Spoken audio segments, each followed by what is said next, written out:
മുഅ്മിൻ എന്ന് പറഞ്ഞാൽ അങ്ങനെയാണ്. അല്ലാഹുവിന്റെ വിശുദ്ധ ഖുർആനിൽ അല്ലാഹു പറഞ്ഞല്ലോ, ഇന്നമൽ മുഅ്മിനൂൻ ഇദാ ദുകിറല്ലാഹു വജിലത് ഖുലൂബുഹും വഇദാ തുലിയത് അലൈഹിം ആയാതു സാദതുഹും ഈമാനാ വഅലാ റബ്ബിഹിം യതവക്കലൂൻ. ആരാണെന്റെ സഹോദരാ ഈ പള്ളത്തടുക്ക ഈ മുസ്ലിം മസ്ജിദിന്റെ ഓരത്തും ചാരത്തും ഒരുമിച്ച് കൂടിയവരെ യഥാർത്ഥത്തിൽ മുഅ്മിൻ എന്ന് പറഞ്ഞവൻ ആരെന്നറിയോ? മുഅ്മിൻ എന്ന് പറഞ്ഞാൽ ആരാണെന്നറിയോ? അവൻ ഇദാ ദുകിറല്ലാഹ്, അവനെ കുറിച്ച് അല്ലാഹുവിനെ കുറിച്ച് പറയപ്പെടുമ്പോ വജിലതു ഖുലൂബുഹും, അവരുടെ ഹൃദയങ്ങൾ പിടപെടക്കുന്നവരാണ്.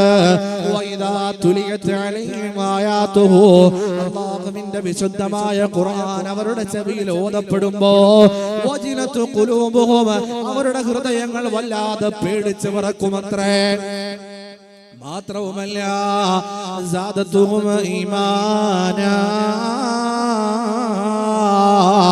അല്ലാഹുവിനെ കുറിച്ച് പറയപ്പെടുമ്പോ അവർക്ക് ഈമാൻ വർദ്ധിക്കുമെന്ന് അല്ലാഹുവിന്റെ വിശുദ്ധമായ ഖുർആനിൽ അല്ലാഹു സുബ്ഹാനഹു വ തആല പഠിപ്പിക്കുകയാ. സഹോദരങ്ങളെ, മുഅ്മിൻ എന്ന് പറഞ്ഞാൽ എപ്പോഴും അല്ലാഹുവിന്റെ ചിന്തയിലാണ്, അല്ലാഹുവിന്റെ ഓർമ്മയിലായിട്ട് കഴിഞ്ഞുകൂടുന്നവരാണ്. അങ്ങനെയാകണം മുഅ്മിനായ മനുഷ്യന്. ഒന്നാമത്